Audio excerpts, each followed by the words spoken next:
네, 부활주일입니다. 부활주일에 여러분 그런 질문을 해봐요. 2000년 정도 전에 있었던 그 예수 그리스도라는 분의 부활과 정말 옛날 일이죠. 오늘 2026년 4월 5일 이 시간을 살아가고 있는 나의 삶은 도대체 무슨 상관인가 하는 질문입니다.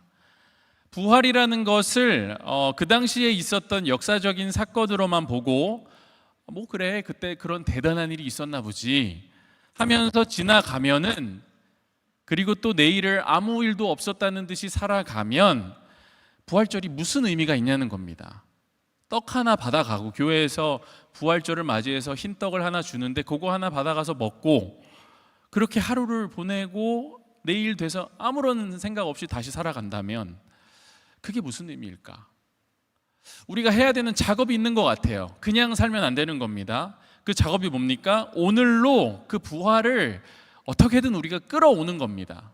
가지고 와야 돼요. 그리고 나한테 그게 어떤 의미인지를 내 마음속에 정립해야 되는 겁니다.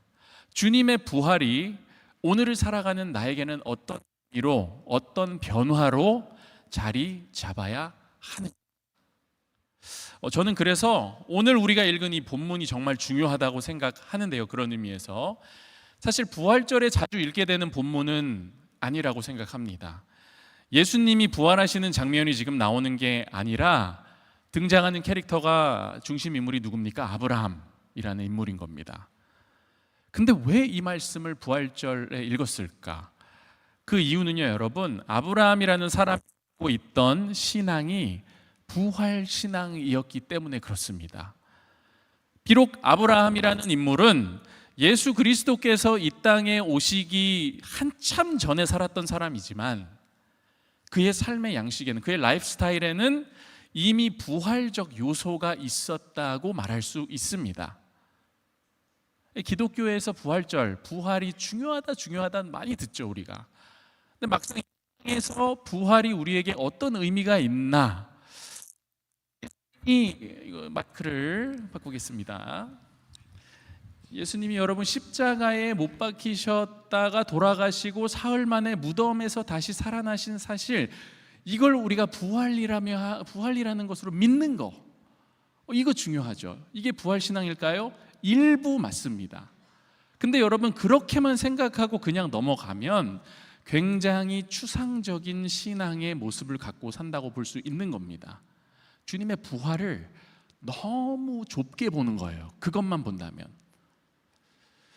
이 이야기가 생각이 납니다. 여러분 그 베다니에 마르다, 마리아, 그리고 나사로 이야기를 들어보신 적이 있을 겁니다.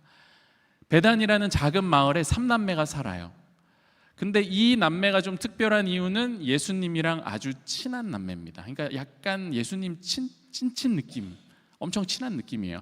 예수님께서 정말 예뻐하고 사랑하셨던 가족입니다. 근데 여러분 너무 슬프게도 어느 날 이 나사로가 병에 걸려서 죽게 됩니다. 죽은 지 나흘째 되는 날 예수께서 그 동네 베다니에 도착하시는데, 어쨌든 나사로는 이미 죽었잖아요.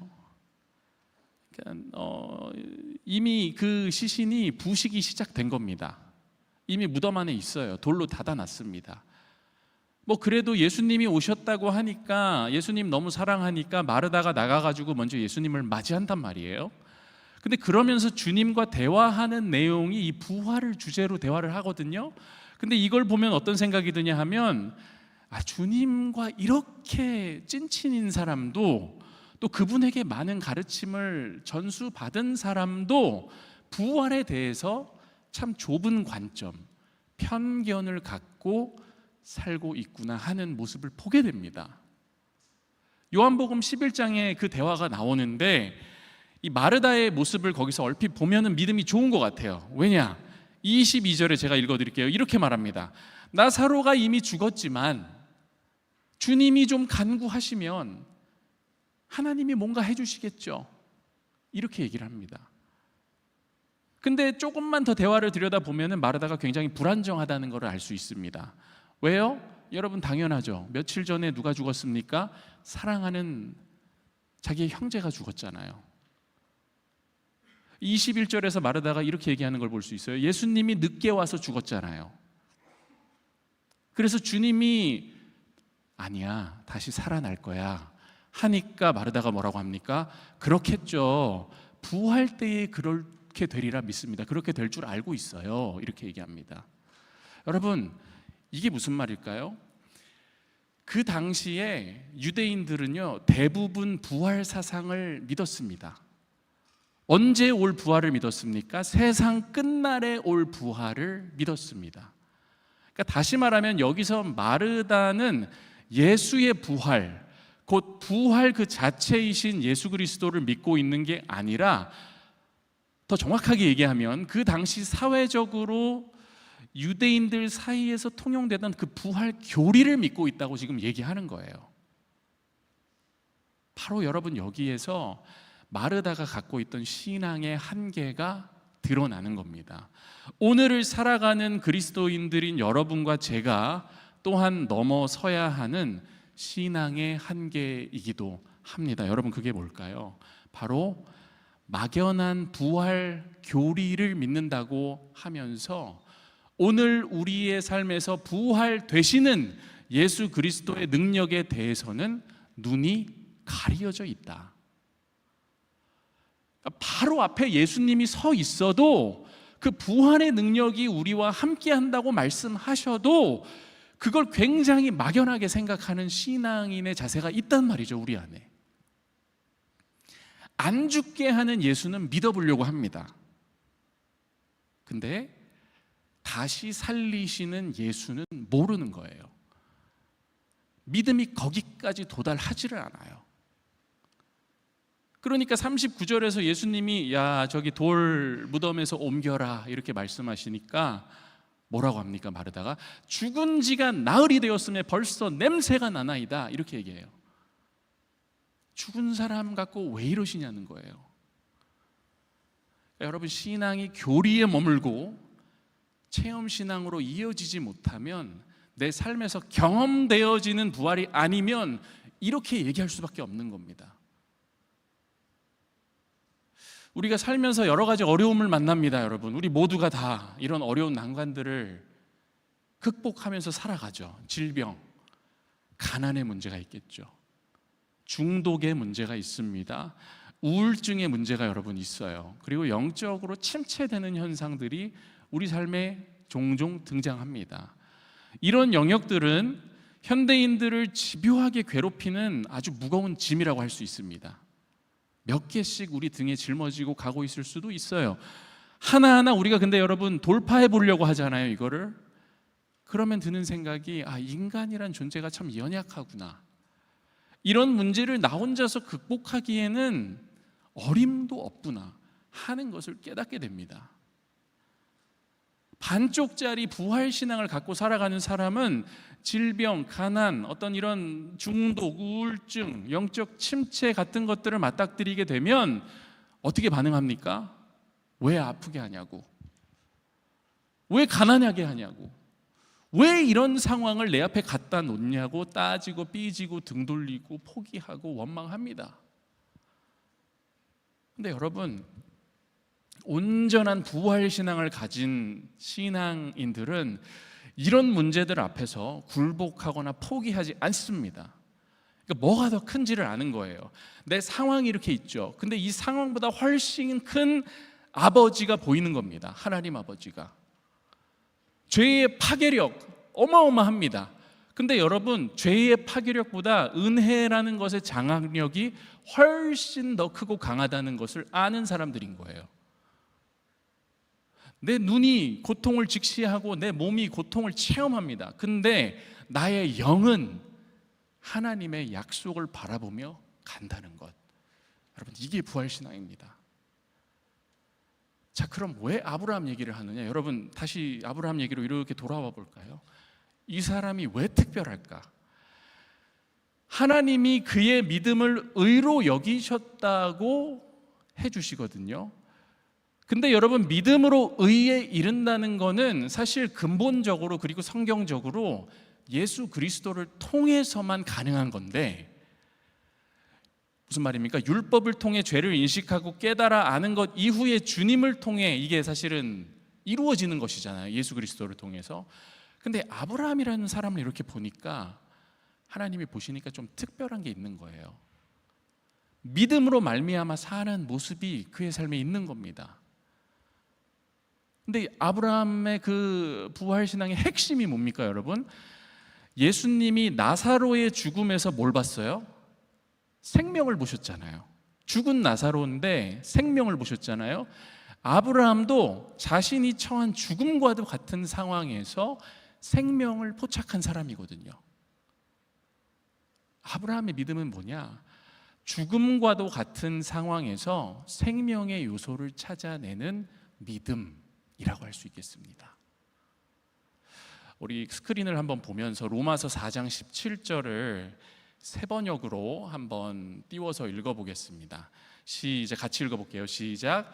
이것은 성경에 기록된 대로 내가 너를 많은 민족의 조상으로 세웠다 함과 같습니다. 이 약속은 그가 믿은 하나님, 다시 말하면 죽은 사람들을 살리시며 없는 것들을 불러내어 있는 것이 되게 하시는 하나님께서 보장하신 것입니다. 그가 믿은 하나님은 여러분 어떤 하나님이라고요?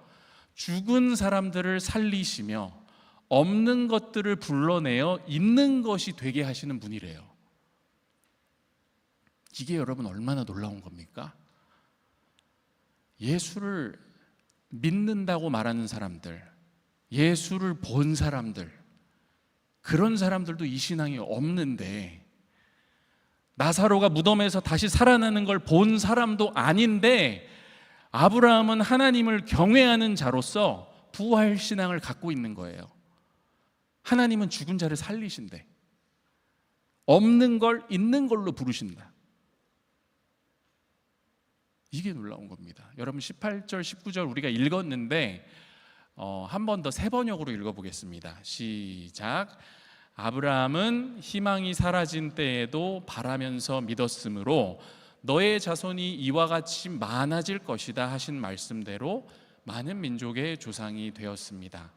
그는 나이가 100세가 되어서 자기 몸이 이미 죽은 것이나 다름없고 또한 사라의 태도 죽은 것이나 다름없는 줄 알면서도 그의 믿음이 약해지지 않았습니다. 그럼 몸이 어떻다고요? 뭐라고 나와 있습니까? 죽었다고요.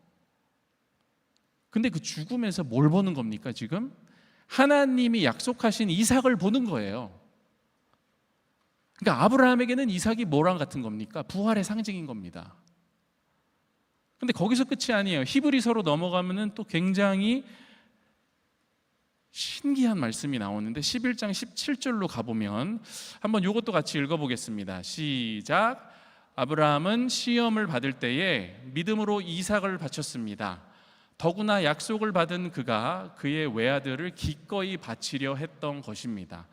그러니까 여러분 이게 말도 안 되는 걸 하는 거죠. 지금 이해가 됩니까? 죽은 것 같은 자기 몸과 죽은 것 같은 사라의 태에서 이삭이라는 생명이 어떻게 보면 기적같이 나올 거라는 거를 믿는 것도 이해하기가 어려운데, 그 이삭이라는 귀한 존재를 하나님이 바치라니까 믿음으로 바친다? 여러분 어떻게 이럴 수가 있냐는 거죠. 죽음에서 건진 아들이에요. 자기 생명보다 더 소중한 존재입니다. 근데 어떻게 다시 죽음으로 내모냐는 거죠. 근데 이게 왜 가능했냐 하면 두 구절 뒤에 나옵니다. 요거 한번 같이 읽어볼게요. 시작. 하나님께서는 이삭을 죽은 사람들 가운데서도 되살리실 수 있다고 아브라함은 생각했던 것입니다. 그러므로 비유하자면 아브라함은 이삭을 죽은 사람들 가운데서 되받은 것입니다. 여러분 이게 거듭되는 아브라함의 부활 신앙이자 하나님께서 그를 우리의 믿음의 선조로 세운 증거입니다. 믿음이 가능하게 했던 거예요. 믿음이 있어서 죽음에서 생명을 찾아낼 수 있었던 겁니다. 막연한, 답 없는, 무자비한, 바보 같은 믿음입니까? 아닙니다, 여러분. 가장 절망적인 상황에서도 가장 하나님의 마음을 잘 헤아린 믿음의 모습이라고 할 수 있죠. 그러니까 죽음의 상황에서 어떻게든 생명을 포착하는, 실패 가운데에서 어떻게든 성공의 조짐을 보는, 절망의 상황에서 어떻게든 그 작은 소망을 붙들고 나아가는, 아무것도 내가 가진 것이 없는 그 가운데에서 뭘 붙잡고 가는 겁니까? 만물의 주인 되시고 근원이 되시는 하나님의 손을 딱 붙들고 나아가는, 여러분, 이게 믿음의 자녀의 모습인 거죠. 근데 여러분, 더 놀라운 말씀이 오늘 우리가 읽은 말씀 후반부입니다. 이런 부활신앙은 아브라함의 전유물이 아니다.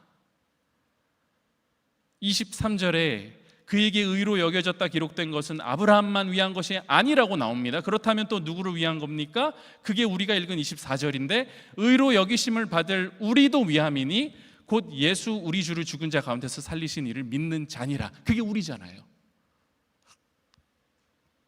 예수를 죽은 자 가운데서 살리신 하나님 아버지를 믿는 자들, 아브라함에게 약속하시고 그의 믿음을 의로 여기신 하나님과 예수님을 죽은 자 가운데서 살리신 하나님이 동일하시고, 오늘 그 하나님을 붙들고 예수의 부활을 믿는 자들, 그래서 부활의 능력으로 내가 살아가길 원한다고 간절히 주님을 붙드는 자들의 것이라고 오늘 말씀이 증언하고 있습니다. 사랑하는 여러분, 이 부활의 능력이, 부활을 믿는 이 믿음이, 죽음에서 생명을 포착하는 이 신앙이 여러분과 저의 삶에도 강력하게 임하기를 원합니다. 그런 안목을 가지신 여러분과 또 제가 되기를 주님의 이름으로 축복합니다. 얼마 전에 우리 청년부원들 한 20명 정도였나요? 긍휼팀이라고 있더라고요.